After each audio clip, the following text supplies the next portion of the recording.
اگر اہل بیت کی محبت کا نام ہے شیعہ ہونا تو سن لو میں بھی شیعہ ہوں۔ اہل بیت کی محبت کا نام ہے شیعہ ہونا تو پھر ساری دنیا سن لے میں بھی شیعہ۔ علی کے بارے میں اللہ کے نبی نے فرمایا من کنت مولاہ فعلی مولاہ، جس کا میں مولا ہوں علی اس کا مولا ہے۔ اور یہاں مولا سے مراد دوست نہیں ہے، یہ ہم دوست کا ترجمہ کرتے ہیں آقا، سردار، جس کا میں سردار ہوں علی اس کے سردار ہیں۔ اس کے پیچھے ایک کافی پس منظر میں بہت سی چیزیں ہیں، ان کی صفائی کرنے کے لیے میرے نبی نے غدیر خم پر یہ حدیث بیان فرمائی خطبے میں کہ جس کا میں مولا ہوں اس کا علی مولا ہے۔ تو یہ چند دن پہلے مجھے خیال آیا کہ ہمیں حضرت علی نہیں کہنا چاہیے، ہمیں مولا علی کہنا چاہیے، کہ میرے نبی ہمیں ان کو ہمارا مولا بنا کے گئے ہیں۔ ہم سمجھتے ہیں صرف یہ شیعہ کہتے ہیں مولا علی، وہ صحیح کہتے ہیں من کنت مولاہ فعلی مولاہ۔ آپ سب کے چہروں پہ میں حیرانی دیکھ رہا ہوں، حالانکہ میں آپ کو صحیح حدیث پیش کر رہا ہوں۔ من کنت مولاہ فعلی مولاہ، جس کا میں مولا ہوں علی اس کا مولا ہے۔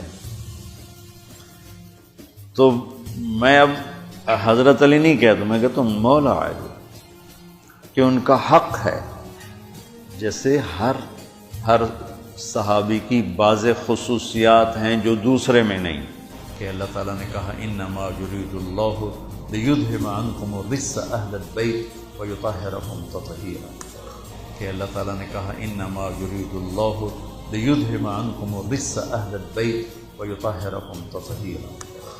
تو میں نے ایک چھوٹی سی کاوش کی ہے، دعا فرمائے اللہ اسے قبول کرے، ایک کتاب لکھوائی ہے۔ کتنے صفحے کی؟ 625 صفحے کی وہ کتاب تیار ہوئی ہے۔ کتنے سال لگے؟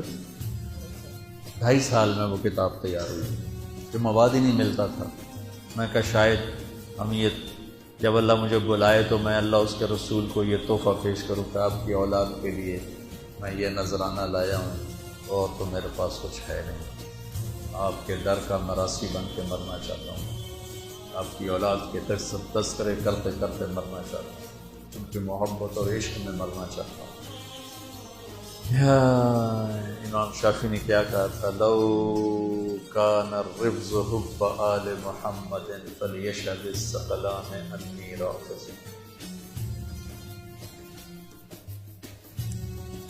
اگر اہل بیت کی محبت کا نام ہے شیعہ ہونا تو سن لو میں بھی شیعہ ہوں۔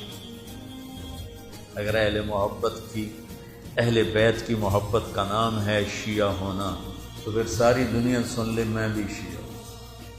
زندگی مکمل ہے نہ راستہ طے ہوگا، کہ آپ نے فرمایا غدیر خم کے موقع پر جب آپ حج سے واپس تشریف لا رہے تھے کہ میں تم میں 2 بڑی بھاری چیزیں چھوڑ کے جا رہا ہوں، اگر ان کو مضبوطی سے پکڑ کے رکھو گے تو کبھی گمراہ نہیں ہوگے اور مجھ سے آپ ملو گے۔ خلاصہ کے طور پر ایک میری کتاب اور ایک میرے اہل بیت۔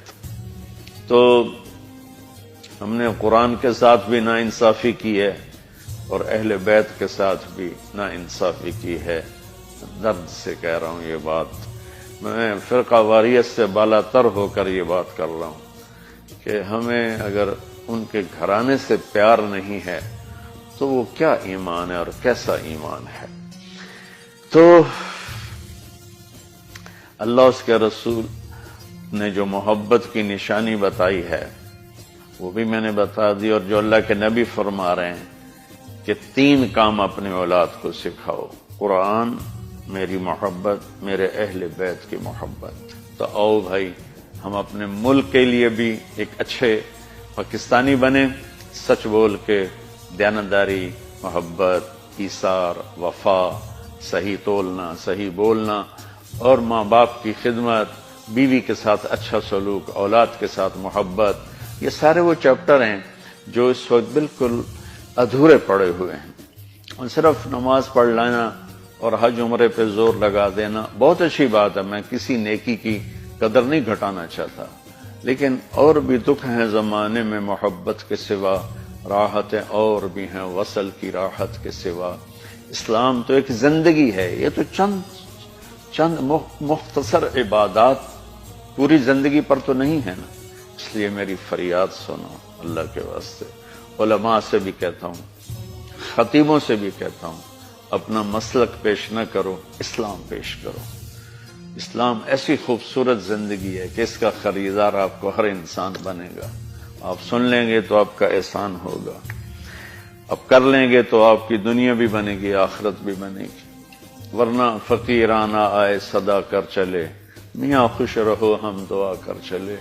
وہ جو گیت تم نے سنا نہیں میری عمر بھر کا ریاض تھا، میرے درد کی تھی وہ داستاں جسے تم ہنسی میں اڑا